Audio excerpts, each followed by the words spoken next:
Hello students, स्वागत है आपके अपने परिवार एग्जाम पीक पावर में। मेरा नाम है योगेंद्र। आज के सेशन में हम आपके लिए लेकर आ गए मोस्ट इंपोर्टेंट क्वेश्चन जो कि आपके एग्जाम में पूछे जाएंगे। वीवीआई क्वेश्चन है, तो आप लोग इस क्वेश्चन को जरूर से जरूर अंतिम तक जरूर देखें, क्योंकि आपके एग्जाम में पूछे जाएंगे ही जाएंगे। समझे? तो इस क्वेश्चन को अंतिम तक समझ लीजिएगा। बहुत ही इजी लैंग्वेज में हम समझाने का प्रयास करेंगे आप लोग को। और अभी तक आप लोग इस सेशन को लाइक नहीं किए हैं, तो पहले तो सेशन को लाइक कीजिए, अपने दोस्तों के साथ शेयर जरूर से जरूर कीजिए। और चैनल को अभी तक आप लोग सब्सक्राइब नहीं किए हैं, तो चैनल को सब्सक्राइब करके बेल आइकन को ऑल पर क्लिक कर दीजिए, ताकि आने वाली जितनी भी सारी वीडियो सबसे पहले आप तक पहुंचे। और मैं बता दूं आपको, सेमेस्टर 1 से लेकर सेमेस्टर 8 तक यहाँ पे कंप्लीट तैयारी करवाया जाएगा। तो जरूर जरूर इस चैनल को सब्सक्राइब करके बेल आइकन को ऑल पर क्लिक कर दें।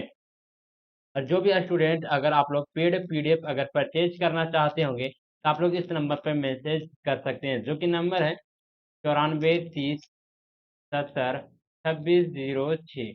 94 30 70 2606। इस नंबर पे आप लोग मैसेज कर सकते हैं। इस नंबर पे मैसेज कीजिएगा, तो आपको व्हाट्सएप ग्रुप पे भी जोड़ दिया जाएगा, साथ ही ताकि हम वहाँ से आप लोग से डायरेक्ट जुड़ सके, ताकि कोई भी डाउट वगैरह होता है तो वहाँ पे हम आप लोग का समाप्त कर सकें डाउट को।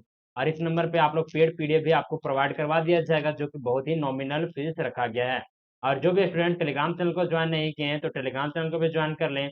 और जो इससे पहले वाले सेशन को या फिर इससे बाद वाले वाले सेशन को अगर आप लोग सीक्वेंस वाइज देखना चाहते हैं इसी पेपर का, तो जरूर जरूर इसी वीडियो के डिस्क्रिप्शन बॉक्स में आपको प्लेलिस्ट का लिंक मिल जाएगा, वहां से जाकर आप लोग सीक्वेंस वाइज देख सकते हैं। तो चलिए देखते हैं क्वेश्चन में क्या पूछा जा रहा है। तो हिंदी गद्य की संस्मरण विधा के स्वरूप का परिचय देते हुए उसके उद्भव एवं विकास का वर्णन करें, जो कि इम्पोर्टेंट है। इस क्वेश्चन को आप लोग जरूर जरूर ध्यान में रखिएगा। तो देखिए, इसका उत्तर यहाँ से स्टार्ट हो जाता है, और आप लोग इसी तरह से पॉइंट बना बना कर ही उत्तर लिखिएगा। हिंदी गद्य की संस्मरण संस्मरण विधा एक महत्वपूर्ण साहित्यिक विधा है, जिसके लेखक अपने व्यक्तिगत अनुभव, यादों और जीवन की घटनाओं का लेखन करता है। यानी कि गद्य जो संस्मरण लेखन है, वो क्या होता है, तो एक महत्वपूर्ण साहित्यिक विधा है, जिसमें लेखक क्या करता है, तो अपने व्यक्तिगत अनुभवों को, या फिर उनको, अगर उस लेखक को कोई याद है किसी चीज का घटना, तो उसको लिखता है, अपने जीवन के बारे में लिखता है। कोई भी विशेष जो कि प्रमुख घटनाएं होते हैं उनके जीवन में, उसको क्या करता है, तो उसको लेखन करता है, यानी कि लिखता है। में लेखक अपने जीवन की घटनाओं, सामाजिक परिवेश और व्यक्तिगत विचारों को क्या करता है, तो साझा करता है। इससे पाठक को लेखक की जिंदगी और उसके दृष्टिकोण को समझने का अवसर मिलता है। चलिए आगे देखते हैं, जो कि आता है नेक्स्ट पॉइंट, संस्मरण विधा का स्वरूप। संस्मरण विधा का स्वरूप को, इसको भी हम लोग देखेंगे। स्वरूप और विशेषताएं आने के व्यक्तिगत अनुभव। आत्मकथा और संस्मरण में हम लोग देखेंगे।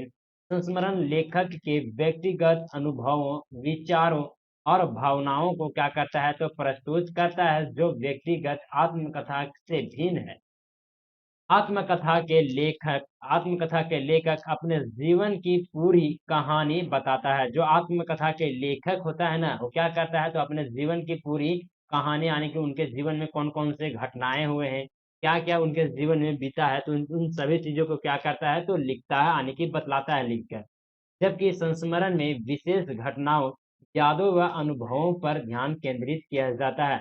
लेकिन संस्मरण में क्या होता है, तो संस्मरण में जो कि विशेष घटनाएं होते हैं उनके जीवन में, या फिर कोई उनको उनकी यादें हैं उनको, या फिर कोई भी अनुभव उन्होंने अपने जीवन काल में सीखा हो, उन सभी चीजों को क्या करता है, ध्यान में केंद्रित करता है, नहीं उन सारी चीजों को यहाँ पे दिखाता है।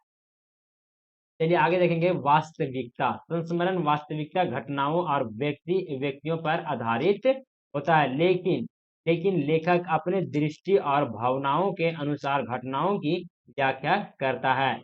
चलिए आगे देखेंगे, वर्णन और परिप्रेक्ष्य। परिप्रेक्ष्य में हम लोग लिखेंगे वर्णात्मकता।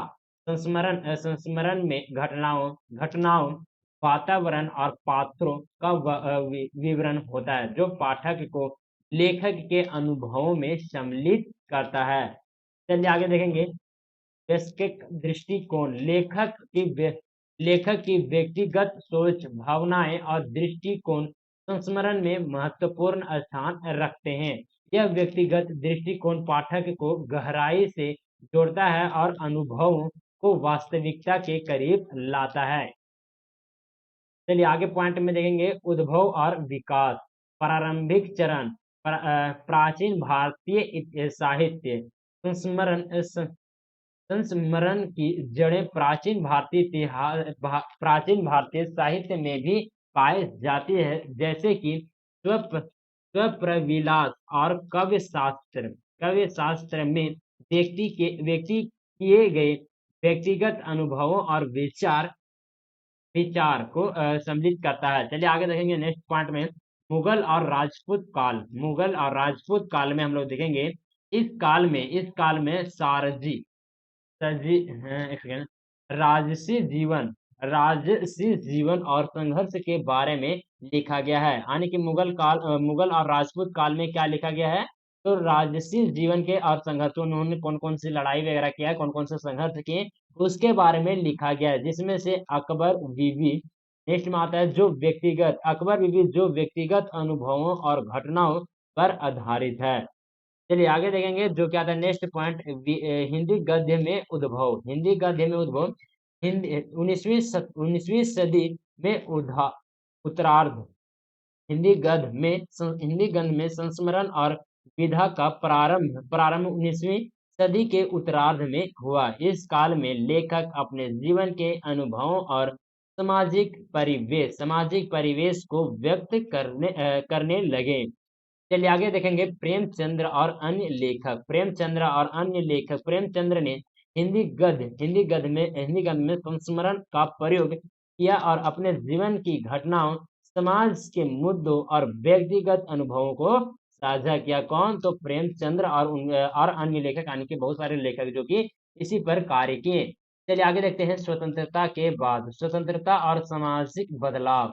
स्वतंत्रता के बाद हिंदी संस्मरण ने समाज में बदलते परिदृश्य, सामाजिक मुद्दों और व्यक्तिगत अनुभवों को प्रमुखता दी। लेखक ने स्वतंत्रता के बाद की परिस्थितियों और सामाजिक परिवर्तनों को संस्मरण के माध्यम से व्यक्त किया, यानी कि हमारे समक्ष रखे। चलिए आगे देखेंगे जो क्या आता है नेक्स्ट पॉइंट प्रमुख लेखक और रचनाएं। स्वतंत्रता के बाद के प्रमुख लेखक जैसे कि निर्मला वर्मा, कृष्णा शोभती, शिवानी ने संस्मरण विधा में महत्वपूर्ण योगदान दिया। कौन कौन से लेखक है प्रमुख लेखक जो कि संस्मरण विधा में जो कि महत्वपूर्ण योगदान दिए हैं, तो निर्मल वर्मा, नेक्स्ट में आता है कृष्णा शोभती और नेक्स्ट में आता है शिवानी। ये तीनों लेखक का नाम आप लोग जरूर मेंशन कीजिएगा अपने आंसर शीट में। उसके संस्मरण समाज की विविधताओं, जीवन के अनुभवों और व्यक्तिगत दृष्टिकोण को प्रस्तुत करते हैं। चलिए आगे देखेंगे नेक्स्ट में आता है आधुनिक युग, नई शैलियां और प्रयोग। आधुनिक युग में संस्मरण ने नई शैलियों और प्रयोग को अपनाया। लेखक ने संस्मरण को गद्य, संवाद और आत्मविश्लेषण के रूप में प्रस्तुत किया। यह विधा अब भी जीवन के विभिन्न पहलुओं जैसे राजनीति, समाज और संस्कृति को व्यक्त करने का एक महत्वपूर्ण साधन है। चलिए आगे देखेंगे नेक्स्ट पॉइंट में आता है विविध अनुभवों और दृष्टिकोण। आधुनिक संस्मरण में विधा, अनुभव, दृष्टिकोण और व्यक्तिगत कहानियां शामिल हैं, जो पाठक को व्यापक और विविध दृष्टिकोण प्रदान करती है। चलिए आगे देखेंगे नेक्स्ट हम लोग देखते हैं प्रमुख उदाहरण और लेखक, जो कि फर्स्ट में हम लोग देखेंगे प्रेमचंद्र। संस्मरणात्मक लेखक प्रेमचंद्र ने अपने संस्मरणात्मक लेखन में समाज, संस्कृति और व्यक्तिगत अनुभवों पर ध्यान केंद्रित किया। उनकी रचनाएं जैसे कि कौन है, तो प्रेमचंद्र की डायरी इस काल में सामाजिक और साहित्यिक परिस्थितियों को क्या उजागर करते हैं। चलिए नेक्स्ट में आता है निर्मल वर्मा, सामाजिक और व्यक्तिगत दृष्टिकोण। निर्मल वर्मा ने अपने संस्मरण में सामाजिक और व्यक्तिगत दृष्टिकोण को प्रस्तुत किया। उनकी रचनाएं समाज की जटिलताओं और व्यक्तिगत अनुभवों को प्रभावी ढंग से दर्शाती है। चलिए नेक्स्ट हम लोग पॉइंट में आ जाते हैं, जो क्या आता है, कृष्णा सोबती नासिर नारीवादी दृष्टिकोण। कृष्णा सोबती क्या है, तो नारीवादी दृष्टिकोण, यानी कि कृष्णा सोबती ने नारीवादी दृष्टिकोण को अपने संस्मरण में शामिल किया और महिला महिला जीवन संघर्ष और समाज की स्थितियों को क्या किया, तो उजागर किया। चलिए देखते हैं इस क्वेश्चन का निष्कर्ष, जो कि इम्पोर्टेंट ये पॉइंट बन जाता है। इस पॉइंट को आप लोग जरूर जरूर आप लोग मेंशन कीजिएगा आंसर शीट में। हिंदी गद्य की संस्मरण विधा ने अपने उद्भव और विकास के दौरान समाज, संस्कृति और व्यक्तिगत अनुभवों की विविधता को प्रस्तुत किया है। इस विधा ने लेखक की व्यक्तिगत दृष्टिकोण, अनुभव और सामाजिक परिवेश को साझा किया, जिससे पाठकों को लेखक की जिंदगी और उसके विचारों को समझने का अवसर मिला। स्वतंत्रता के बाद की कहानियों में संस्मरण ने सामाजिक बदलाव, नारीवादी और आधुनिकता के पहलुओं को प्रभावी ढंग से व्यक्त किया, जो हिंदी गद्य की समृद्धि और विविधता को क्या करता है, तो दर्शाता है। तो चलिए आप लोग को ये सेशन कैसा लगा, प्लीज हमें आप लोग इस सेशन के कमेंट बॉक्स में आप लोग हमें जरूर जरूर बताइएगा, ताकि हमें भी पता चले कि क्या क्वेश्चन आप लोगों को समझ में आ रहा है कि नहीं। बहुत ही इजी से इजी लैंग्वेज में हम आप लोग को लिख कर पीपीटी के माध्यम से, यानी कि पीडीएफ के माध्यम से समझाने का प्रयास किए हैं। और जो भी स्टूडेंट अभी तक आप लोग टेलीग्राम चैनल को ज्वाइन नहीं किए हैं, तो टेलीग्राम चैनल को भी ज्वाइन कर लें। वहां पे क्लास से रिलेटेड या फिर एग्जाम से रिलेटेड सारे के सारे अपडेट आपको दिए जाते हैं सबसे पहले। तो जरूर जरूर टेलीग्राम चैनल को भी ज्वाइन कर लीजिए। और जो भी स्टूडेंट अभी तक आप लोग इस सेशन को लाइक नहीं किए, तो सेशन को लाइक कीजिए, अपने दोस्तों के साथ शेयर कीजिए और चैनल को सब्सक्राइब करके बेल आइकन को ऑल पर क्लिक कर दीजिए, ताकि आने वाले जितने भी सारे वीडियो हो सबसे पहले आपको नोटिफिकेशन के माध्यम से मिल जाए। और मैं बता दूं आपको, इस चैनल के माध्यम से सेमेस्टर 1 से लेकर सेमेस्टर 8 तक यहाँ पे सभी पेपर का तैयारी करवाया जाएगा।